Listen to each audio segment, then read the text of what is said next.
Hello everybody, today on the channel, drama, intrigue, mystery, politics, power, Nazis, topless ninjas and laser-wielding sharks from space, alongside promises on which I may fail to deliver.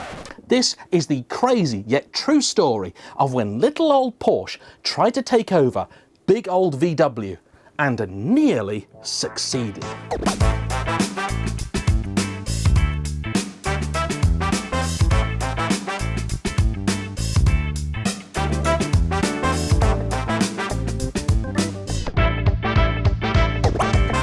As the topic of today's video is hidden histories, what better sponsor to have than CarVertical, your way of finding out if a vehicle you're thinking of buying has a hidden past. Whether it's accident damage, outstanding finance, mileage discrepancies, or even a failed MOT. CarVertical will search a number of databases around the globe to give you all the information you want to know on any potential used car purchase. It takes just 60 seconds and all you need is either a vehicle's VIN or registration number, and CarVertical will produce you a nice, new, easy to read report with everything you want to know. Even better, CarVertical is giving 10% off to followers of the channel. Just use my discount code JAYEMM. So then, a little bit of background for you today, and I apologise for this one because I have had to script it. This is so complicated, it has taken me a long time to try and piece together exactly what happened. And before I talk to you about the main event, we've got to introduce you to some of the key players. The first of whom is Ferdinand Porsche. He was an engineer who in 1930s Germany constructed a number of vehicles for the government. Today, he's best known for the Beetle, but that was never actually built for its original contractor, the Nazis. However, the onset of war meant that Ferdinand's talents were instead used on projects of a very different nature. He first began developing a prototype for the Tiger tank, which was ultimately rejected but reworked as the fearsome Elephant tank destroyer, initially dubbed the Ferdinand. He later developed the Panzer VIII Maus, the heaviest land-fighting vehicle ever created. And at the end of the war, he was creating a new jet propulsion system for the V1 rocket. Now, it will always be impossible, of course, to discuss things like this without acknowledging the context in which they were used and the customer for whom they were built. However, it would also be ignorant to not acknowledge the fact that they are extraordinary pieces of engineering which demonstrate the talent of the man that created them. After the war, his company began work on the first vehicle that was actually going to bear his name, what wound up being called the 356. However, much of the work was done by his son, also named Ferdinand, but best known as Ferry. Part of the reason for the younger Ferdinand doing much of the work on this car was that his father was a little bit involved in something of a dispute with the French government over exactly how complicit he'd been with his previous employer's politics. Now, I know that times must have been tough in post-war Germany, but apparently it also stretched to rationing names, because not only did we have Ferdinand Sr., we also had his son Ferry, aka Ferdinand, and his son was also Ferdinand. This one, Ferdinand Alexander, known today as the father of the 911. Even more confusingly, Ferdinand had a cousin. That would be Ferdinand's nephew, and he was called Ferdinand Piëch. Now that name I'm sure you have heard of. His claim to fame was that during his time as the chairman of Volkswagen, he came up with the concept of platform strategy. In other words, this was the concept of building multiple vehicles out of closely related platforms, as opposed to having 5 or 6 entirely separate cars built in entirely separate ways. This is really how many a modern factory works, and it certainly was partly responsible for saving the company. Now, the truth is really that for as long as the two companies have been in business, they have been as close as the families behind them, with, in many cases, the one relying upon the other. So, Porsche have often relied upon VW's economies of scale in order to get parts, and VW in turn have relied upon Porsche's expertise. A good example, the 924 itself actually began life as a car built for VW so that they could have a more economical sports car, and then it eventually wound up as a Porsche project, but with a VW engine in it. Both companies struggled throughout the difficult period that was the late 1980s and early 1990s. For Porsche, they found a saviour in the form of Wendelin Wiedeking. He is the man who introduced the water-cooled 911, the Boxster, the Cayenne, and the Panamera. In other words, he is essentially responsible for what Porsche has become today. And the Cayenne is another example of that close cooperation between the two companies, being built on the foundation of VW's Touareg, but with enough Porsche magic to make it feel like a distinct car. And, love it or loathe it, it more or less single-handedly saved the company. So successful were they, in fact, that Porsche began to get a little bit bullish. And it's here that I'm going to have to begin referring to my notes, because it's here that things get a little bit spicy. It all begins on September the 25th, 2005. Porsche announces plans that it wishes to buy a 20% stake in VW. Just 3 days later, it reveals it actually already had 10.3%. On November the 15th of the same year, the Porsche board approves a plan to take their share to 29.9%. And this figure is very important because, under law at the time, if any party were to take more than 30% of VW, this would automatically have triggered a takeover bid, allowing the other shareholders to sort of assess the situation and work out exactly what was going on. Then, about 18 months later, in April of 2007, the magic 30% marker is passed and the takeover bid triggered. However, at this point in time, Porsche put in an offer to buy the rest that is so low nobody was ever going to say yes. And they say that's because their sole interest, really, the only reason they ever did this, was because they wanted to ensure that VW remained German. And to everybody else involved, this sounded absolutely fine. The reason that all sounded perfectly plausible and nobody was really concerned about Porsche suddenly gobbling up VW shares was the fact that Volkswagen was subject to an old and highly specific German law called the Volkswagen Act.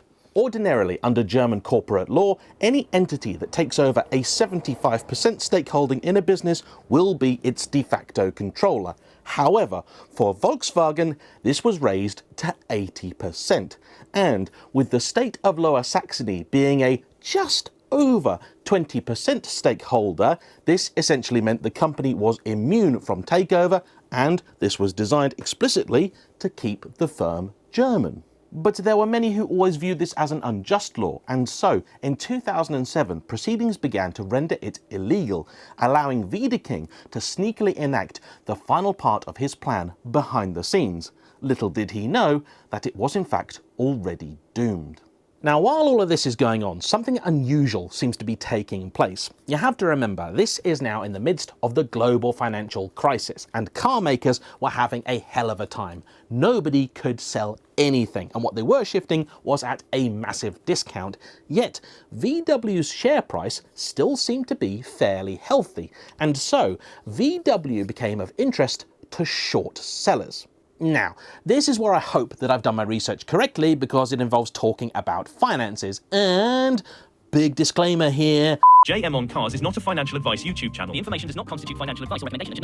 I have to talk about the world of big business and finance. And honestly, ordinarily, I'd find nothing more tedious. But it's very important that you understand this, because you have to in order to understand exactly what happens next. So then, what exactly is the process of shorting stock? Well, as far as I am concerned, it is proof, if ever it were needed, that the world of finance is just evil. So let's just say there's a company you've been watching for a while and you think maybe their shares are very much overvalued, and in the near future they're not going to be worth anywhere near as much as they currently are. Now, a short seller can make money out of that situation, and the way they do it is essentially by renting a share. That's really the best way I can think of putting it. So they'll go to someone that owns shares in that company, they'll buy them from them at the market rate, and they'll then go and sell them on. Let's just say they're worth £1 each and they buy 1,000 shares. So they've bought £1,000 worth of shares, they'll sell them on at £1,000. But they owe this person over here, or the company, 1,000 shares. They'll wait a month, and if, as they predicted, everything goes to hell in a handcart for that firm and the shares are now worth, let's just say, half as much, they'll then go and buy back 1,000 shares, but at 50p each. They'll then return them to the company and the deal is done. So you've bought £1,000 worth of shares, you've sold them, bought them back at £500, returned them, and you've pocketed 500 quid. Now, I'm pretty sure that you can see that there is a lot of potential for this to go quite badly wrong. The story continues. It's 2007, VW is a car maker, car makers shouldn't really be having a very good time, but their share prices still seem to be doing pretty okay. Short sellers start going, I think we can make some cash here. So they start buying lots of VW stock, flogging it off, hoping soon that it'll be worth next to nothing. In March 2008, a new firm appears by the name of Porsche SE, essentially a holding firm for Porsche itself, and it announces that it wishes to acquire 50% of VW. Then in October, they come clean and they say, you know how we said we wanted half of the company? Well, actually, we've done some maths, and over the last few years, we've been slowly acquiring bits and bobs here and there, and we've worked out that we actually already own 74.1% of the company. Their plan was to acquire at least 75% of VW, because in order to get to 74%, they had naturally incurred a fairly significant debt. But if they were to be able to get to 75% ownership of VW, they would then have access to some of its cash to be able to pay back some of the people they borrowed money from. It is at this point, I think, where the wheels really fell off, not just for Porsche, but also for all of those betting against VW. Everybody knew that there were a lot of people trying to short VW stock, but I don't think up until that point anybody really knew just how many there were. It was estimated that about 12% of VW stock had been bought by those hoping to short it. And this was problematic because between Porsche owning 74.1% and Lower Saxony owning 20%, that left less than 6% of VW shares remaining. And when 12% of their shares had essentially been promised back to companies, this didn't leave things in a very good state for those who'd been betting that VW was going to suffer. This is where the natural laws of supply and demand bit a whole bunch of city boys in the arse. Big time, because they all started this massive scramble over the 6% of remaining stock, and knowing that 12% of it was owed was only ever going to lead to one conclusion. In the space of 48 hours, as anybody and everybody tried to get a hold of whatever VW stock they could from wherever they could, Volkswagen temporarily became the world's most valuable company, with their share price rising from around €200 apiece to over 1,000. Which, of course, is brilliant news if you happen to own lots and lots of VW stock, like Porsche did. They made so much money, a few people became suspicious, and they were actually investigated for it. Though, I hasten to add, no charges were actually ever brought, and I suspect Porsche did not intend things to go this way at all, because, as you'll now hear, this royally screwed their plans. Things got so bad and the pressure on Porsche mounted so high that they elected not to buy more VW stock, but in fact sell some, giving 5% back to the market, enabling this whole messy situation to sort itself out. However, the damage was done. Billions of euros were lost, and a lot of people were in big trouble, including Porsche. You see, they'd been driving to get this 75% of VW, and in the process, they'd racked up a debt of 9 billion euros.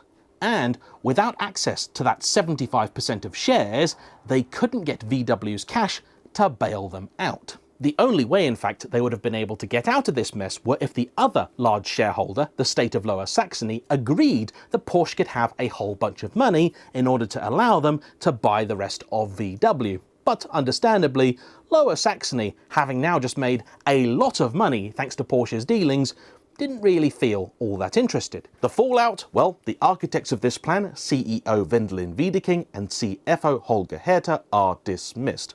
And despite the fact he left the firm 15 billion euros in debt, Wiedeking is given a 50 million euro golden kick up the arse on his way out. In the end, VW wound up agreeing to bailing out the company that had tried to buy them, and the takeover turned into a merger, with Porsche SE still remaining as the holding company for the group, but VW having a 53% voting stake in that firm. The real victor here? Well, there can be only one: Ferdinand Piëch, who not only via Volkswagen retained control of the entire group, but was also all along a 10% stakeholder in Porsche, being, as we said at the beginning, a member of the Porsche family. Not that he actually had much dealings with the Porsche side of all of this, because long ago the Porsche family were told, though they can own the firm, they cannot have anything directly to do with it. This merger, though, eventually gave Piëch the keys to the empire, and he remained an important and influential figure until his retirement in 2015. Curiously, an article from Motor Trend in 2009 quotes a VW insider as saying their first order of business is to be axing the Cayenne and Panamera because their size, thirst and lack of Porscheness is damaging to the brand.